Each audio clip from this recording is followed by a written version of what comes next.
The Archdiocese of Chicago is a vibrant and diverse faith community.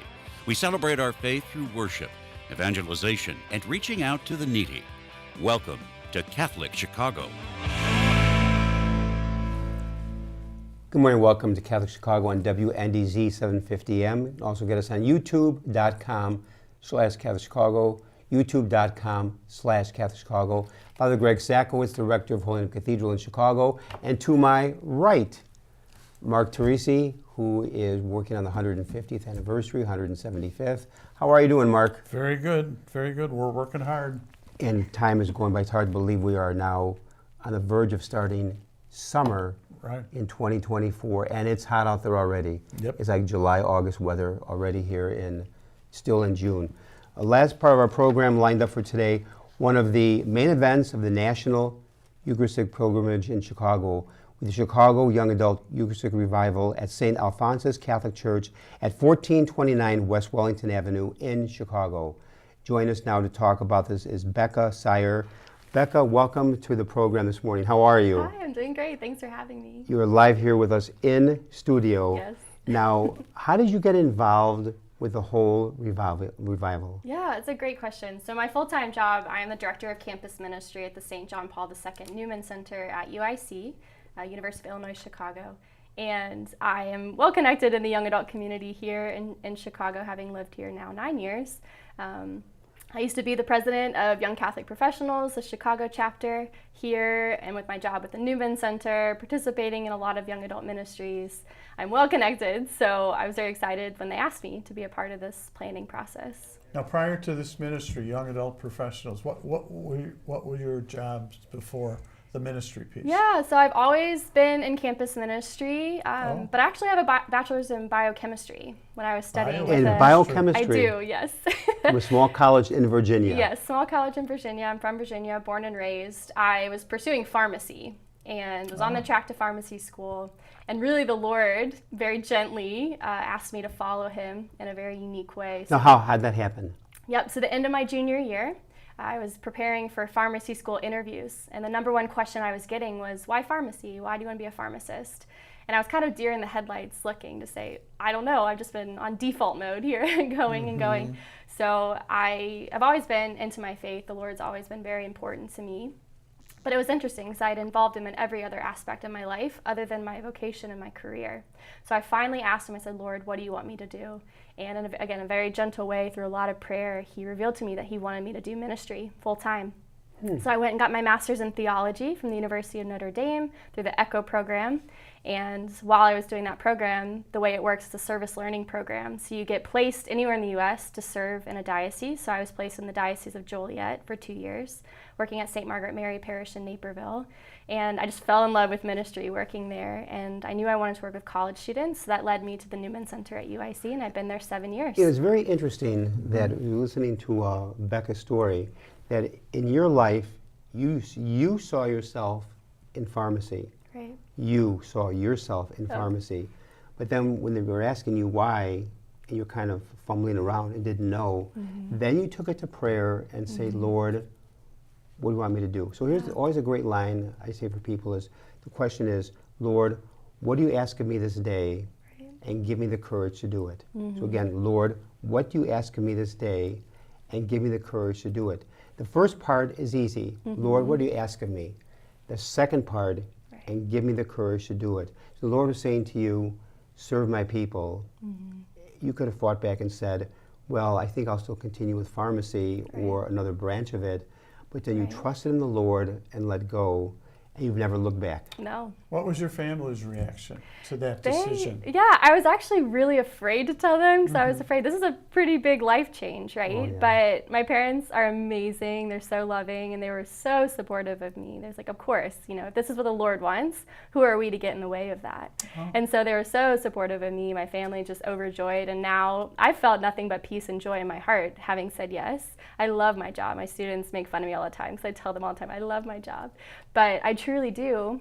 And I think it's because I said yes to what the Lord wanted. Now, it's very interesting that your parents were supportive because you were afraid to go to them. Yeah. I've said this before on the air before. When I was a vocation director in Niles College Seminary of Loyola, I dealt with a young man coming from the high school seminary, senior year into the college seminary, who wanted to become a priest. But his father said to him, if you join that seminary, I'll disown you. I talked to the father and said, why can't your son join our seminary to pursue priesthood? And he said to me, I want my son to be a success. I see priesthood as a failure. I thought to myself, how terribly sad.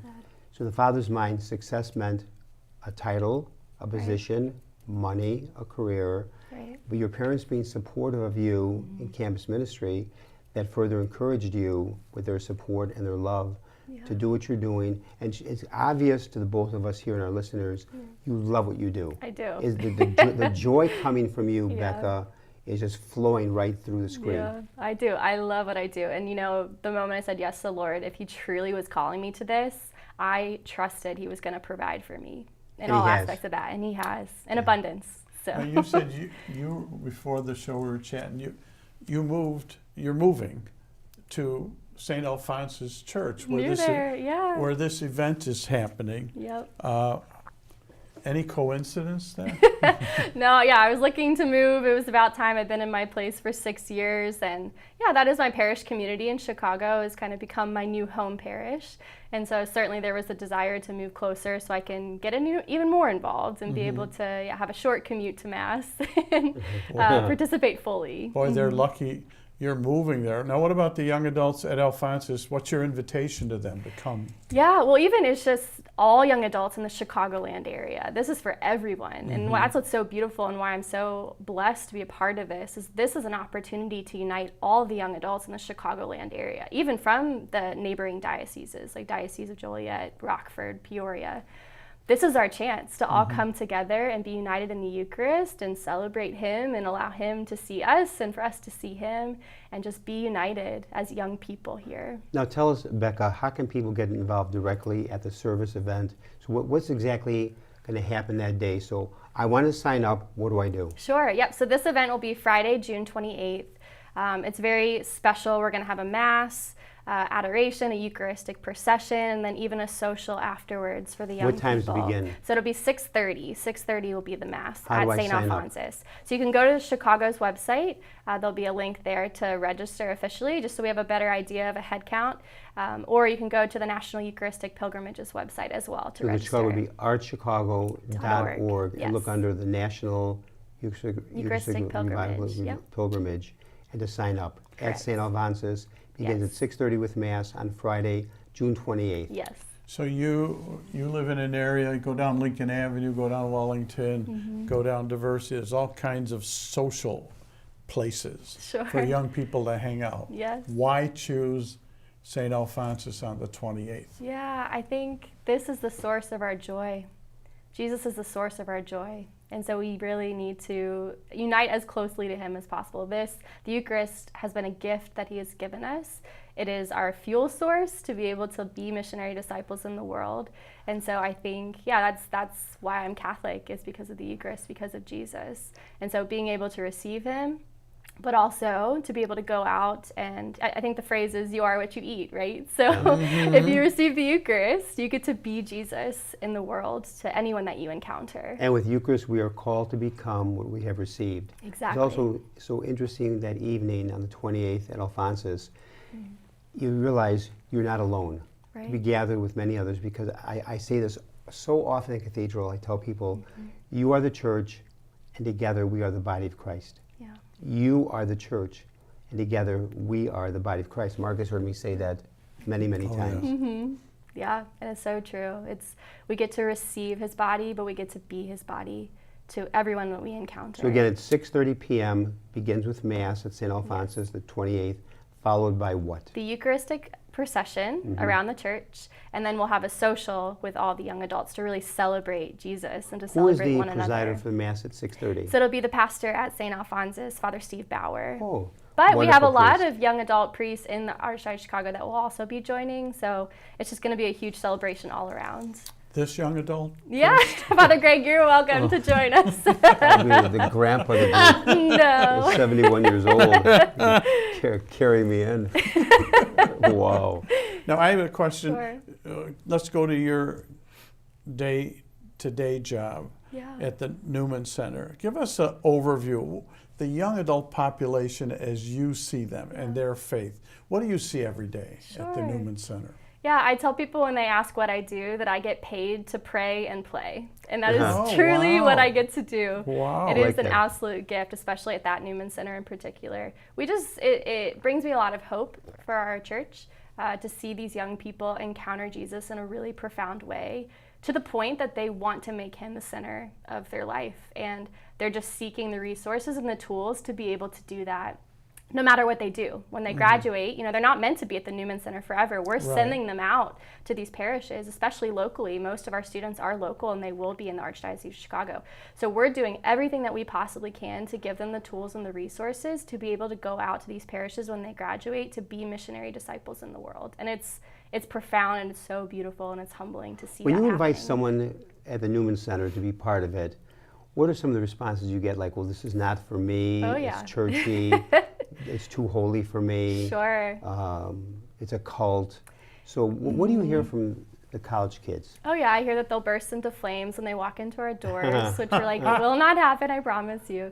So what's interesting is, yes, of course, our staff, which we have an amazing staff there working there, we do our own personal invites as well, but what we find is most profound is the peer-to-peer invite. So these are students inviting their fellow peers to come and see, to come to Mass, or we have an in-house coffee shop at our Newman Center called Core Coffee, and they're inviting their students, their friends, their peers, their roommates to come and see, to come to this coffee shop, and then they get to encounter community that's really Christocentric, that is rooted There's in Christ. nothing more valuable than the personal invitation. Exactly. Not something in the bulletin Yes. or even a phone call, which is nice, but Sure. that personal one-on-one invitation to come and see. Absolutely. Because it is contradictory in some ways to the social media age where Right. everybody can communicate Right. by not personally connecting with folks. Sure. Now, what about, I'm curious because I know I was in the seminary, Munline worked at the seminary for 15 years, and what we saw was an increase in religious vocations in Newman centers. Yeah. Do you want to speak to that at all? Have you seen that? Oh, yes. Yep. The closer you go to the Lord in this relationship and make it the primary relationship in your life, the easier it is to hear his voice when that call comes. And so we really are challenging our students to be open, because certainly there's call to marriage, there's a call to priesthood, there's a call to consecrated life. And so what we want for our students is for them to be open and in a place that they are ready to receive and ready to have a strong yes when that call comes, no matter what that call is. And all the vocations are beautiful. And so we see that happening. We see them desiring to want what the Lord wants for them and to actually be able to say yes with an openness. So you walk with young folks on their discernment journey. We do. That's yes. got to be a privilege. It is. It's so beautiful. I've been to so many weddings with my students. Students who have entered the seminary have called me to let me know that they're entering the seminary. Isn't that It's very wonderful? profound. It's very profound. It's very beautiful. I'm excited to see what the Lord has in store for us. So to be involved with the Newman Center can be actually a game changer, a life changer. Absolutely. And you've seen it happen. I have. That's amazing. So again, in the last minute, Becca, Yes. is if someone wants to get involved, be part of June 28th at St. Alphonsus, how do they do it? Yes, so they can visit archchicago.org to register for the event, or they can just show up. Come and see. Come to the event. Bring a friend, and we'll see you there, united in the So Eucharist. Friday evening, June 28th, 6:30 p.m. Yes. St. Alphonsus, which is located 1429, is that North Wellington? Wellington. Wellington. And I had one other thing. Sure. So since you're going to be in the neighborhood and live in the neighborhood, after this, those hundreds of thousands of Oh, people, man. come on over for a drink. Yes, well, luckily we'll be at the Athenaeum Center for Thought and Culture for an after beautiful. party. So. Beautiful, beautiful. Yes. That is terrific. So I want to thank in a very, very special way Becca Siar, who is involved for the Eucharitic Revival happening June 26th to June 30th, Archdiocese of Chicago. Becca, your enthusiasm is wonderful. May God bless you for all that you do. To our listeners, I want to thank everybody, Father Greg Sakowicz, Mark Teresi, co-host, our producers and engineers, Michael May and Clint Cottrell for their great work in the week in and week out, day in and day out. To our listeners, God bless.